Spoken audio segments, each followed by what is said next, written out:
This video is for educational purpose. Everything you will listen in this video is taken from internet or any book or any documentary which is available for public. इश्क कब कहाँ और किससे हो जाए कहा नहीं जा सकता।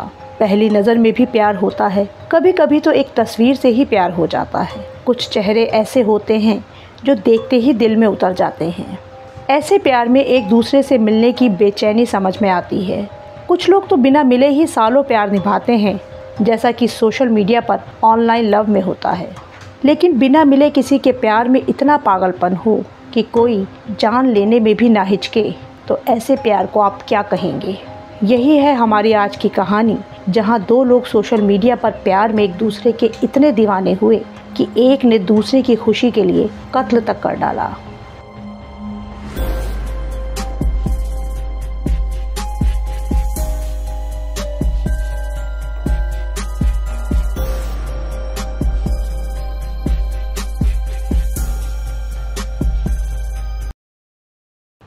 आज की हमारी कहानी है बिहार से। 5 अक्टूबर 2020, पटना हाजीपुर हाईवे। रात 10 बजे के करीब जब सड़क पर ट्रैफिक धीरे धीरे कम होता जा रहा था, उस वक्त एक शख्स अपनी बाइक पर पटना से हाजीपुर की तरफ जा रहा था। इसी बीच जैसे ही वो इंडस्ट्रियल थाने के पानहाट इलाके में पहुंचा, तभी एक भयानक घटना घटी। बाइक पर वो शख्स सड़क के एक तरफ रुका, लगा वो फ़ोन पर किसी से बात कर रहा था। तभी एक और शख्स उसके पास पहुंचा। उसने बेहद करीब से उस शख्स को 5 गोली मारी। एक गोली उसके सीने में लगी और बाकी जिस्म के दूसरे हिस्सों में। देखते ही देखते वो शख्स ज़मीन पर गिर पड़ा। गोलियों की आवाज़ और बाइक से एक शख्स को नीचे गिरता देख हाईवे पर अफरा तफरी मच गई। उस शख्स को गोलियों का निशाना बनाने वाला कातिल अंधेरे का फ़ायदा उठाकर मौके से फ़रार हो गया। पुलिस को कॉल की जाती है। पुलिस आकर सबसे पहले उस शख्स को हॉस्पिटल भिजवाती है, जहां डॉक्टर्स उसे ब्रॉड डेड घोषित कर देते हैं। उसके कपड़ों की तलाशी में उसका ड्राइविंग लाइसेंस और वोटर आईडी मिलता है, जिसमें मरने वाले का नाम संजय था। वो पटना के नूरानी बाग का रहने वाला था और एक मेडिकल रिप्रेजेंटेटिव था। उसके घर वालों को सूचित किया जाता है। घबराए हुए घर वालों में संजय की पत्नी रिंकी और उसका भाई हॉस्पिटल पहुँचते हैं। संजय की मौत की खबर से घर वाले सन्न थे। उधर क्राइम सीन पर पुलिस को संजय की बाइक के पास उसका फ़ोन और एक मिठाई का डब्बा गिरा हुआ मिलता है। पहली नज़र में यही लगा कि संजय मिठाई लेकर हाजीपुर शायद किसी से मिलने जा रहा था, लेकिन साफ दिख रहा था कि यह मर्डर लूटपाट के लिए नहीं था, क्योंकि संजय का पर्स और मोबाइल सब वही था। ये सब कुछ पुलिस ने अपनी कस्टडी में ले लिया। 5 गोलियां मारने का मतलब था कि संजय को जान से मारना ही कातिल का मकसद था। जब पुलिस ने संजय के घर वालों से हाजीपुर जाने की बात पूछी तो सभी हैरान थे, क्योंकि उनका कोई भी जान पहचान वाला रिश्तेदार या दोस्त हाजीपुर में नहीं था। फिर संजय मिठाई लेकर हाजीपुर क्यों और किससे मिलने जा रहा था? संजय एक मेडिकल रिप्रेजेंटेटिव था, लेकिन काम के सिलसिले में भी उसका हाजीपुर से कोई कनेक्शन नहीं निकला। घर वालों को भी इस बारे में कुछ भी पता नहीं था। घर वालों से कोई लीड ना मिलने पर पुलिस संजय के मोबाइल की जाँच करती है तो एक अजीब बात सामने आती है। संजय के पास 2 नंबर थे, लेकिन इस डुअल सिम वाले फ़ोन में एक भी सिम नहीं था। उसके फ़ोन से दोनों सिम गायब थे। संजय की पत्नी रिंकी से नंबर लेकर पुलिस ने CDR निकलवाई तो पता चला कि मरने से पहले संजय लगातार किसी से फ़ोन पर बात कर रहा था। इसका मतलब ये था कि मर्डर के बाद उसके मोबाइल से सिम निकाले गए। तो क्या ये सब कातिल ने किया था?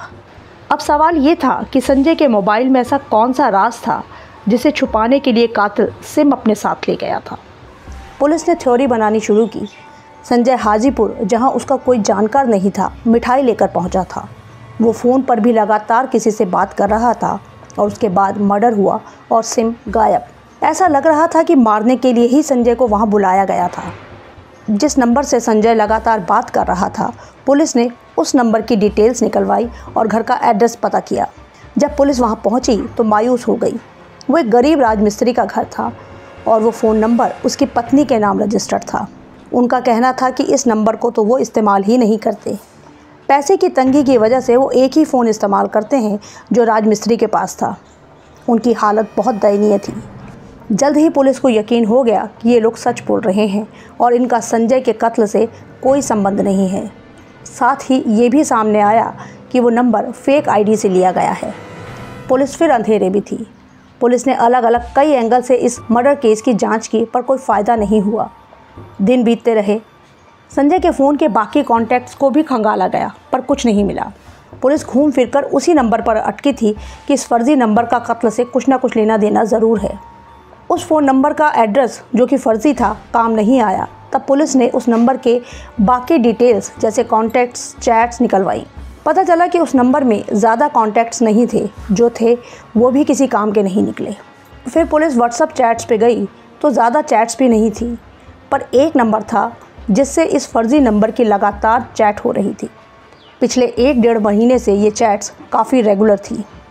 अब ज़रूर ये किसी खास का ही नंबर था। पुलिस ने उस नंबर की भी डिटेल्स निकलवाई तो हैरान रह गई, क्योंकि ये नंबर संजय की पत्नी रिंकी का था। तो वो फर्जी नंबर जिससे संजय मर्डर से पहले बात कर रहा था, वही नंबर संजय की बीवी के साथ व्हाट्सएप पर पिछले 1.5 महीने से चैट कर रहा था। व्हाट्सएप चैट्स रिट्रीव करवाना पुलिस के लिए अक्सर काम आता है, जैसा कि सुशांत सिंह राजपूत केस में भी हुआ। उस केस में व्हाट्सएप चैट्स जल्दी ही रिट्रीव कर ली गई थी, क्योंकि वो एक हाई प्रोफाइल केस था। ऐसा ही आर्यन खान के ड्रग्स केस में भी हुआ था।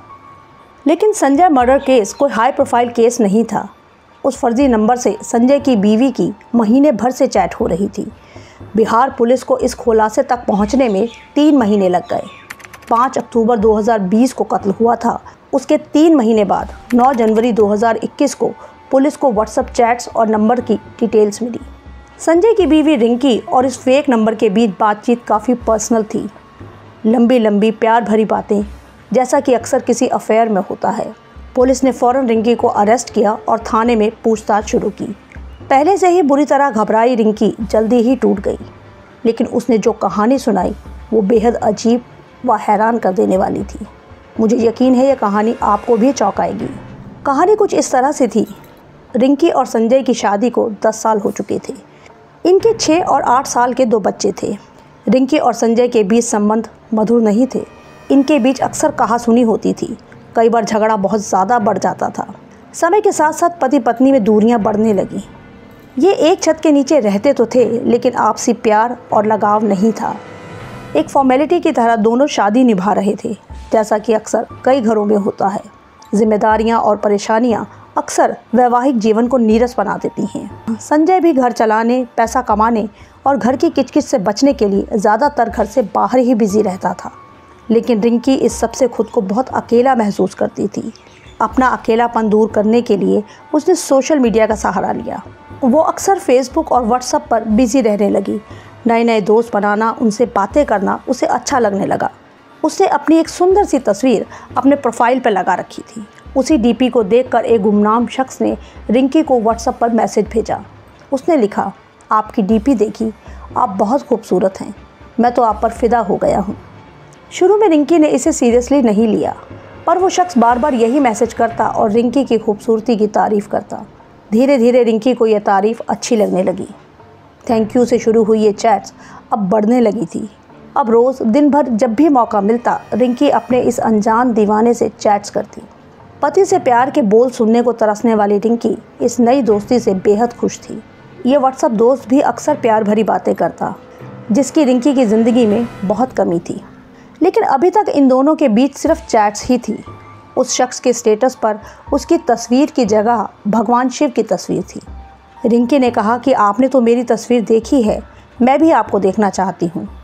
रिंकी ने उससे कई बार वीडियो कॉल पर बात करने को कहा, पर वो हमेशा मना कर देता।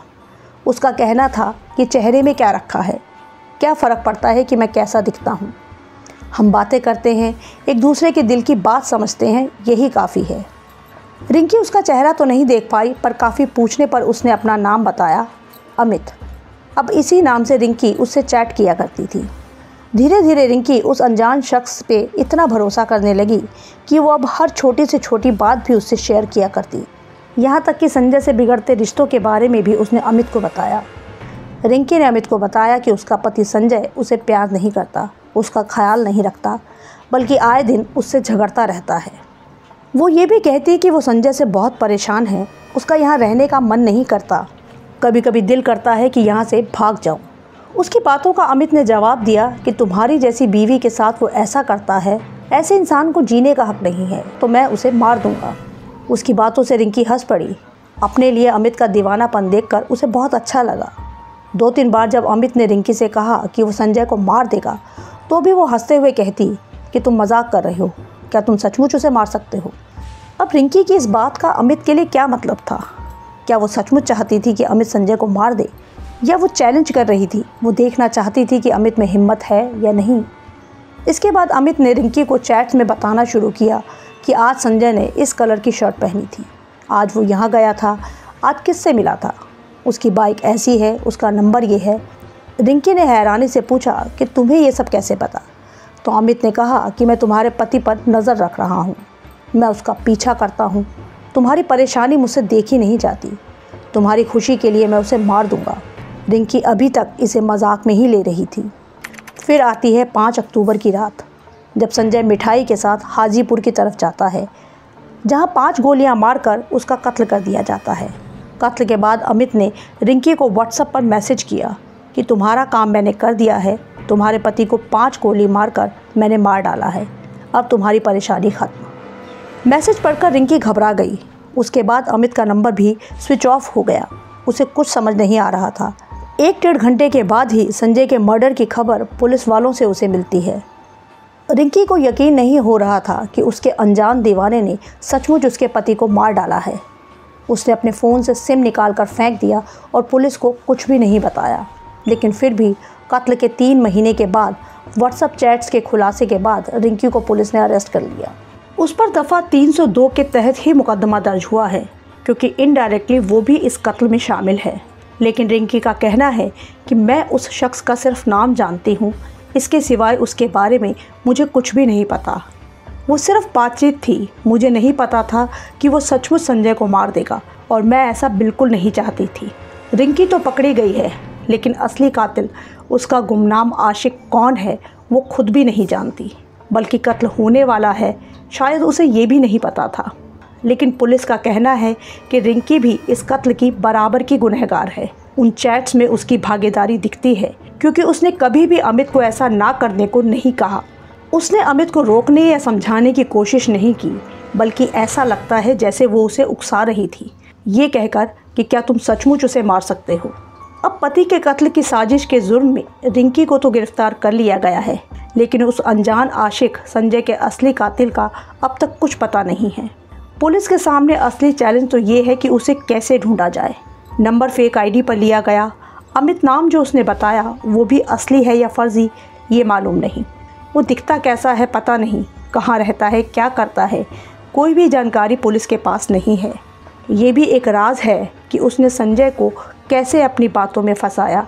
ऐसी क्या बातचीत हुई थी कि संजय मिठाई लेकर रात को हाजीपुर पहुंचा था।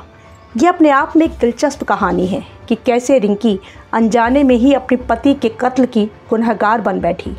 हैरानी इस बात की है कि रिंकी एक अनजान शख्स पर, जिसका उसने चेहरा तक नहीं देखा था, उस पर विश्वास करके दिल की बातें करती रही, यहाँ तक कि अपने ही पति की शिकायतें भी करती रही। और वो आशिक भी कमाल निकला, सिर्फ एक डीपी देखकर ही इतना दीवाना बना कि रिंकी की तकलीफ दूर करने के लिए उसके पति का ही कत्ल कर डाला। अभी तक उस असली कातिल का कुछ अता पता नहीं है। पुलिस उसकी तलाश कर रही है। रिंकी की गिरफ्तारी के बाद पिछले 2 साल में और कोई अपडेट इस केस पर नहीं मिल पाई है। अगर आपको हमारा काम पसंद आ रहा है तो वीडियो को लाइक और चैनल को सब्सक्राइब ज़रूर कर लें। मिलते हैं नेक्स्ट वीडियो में।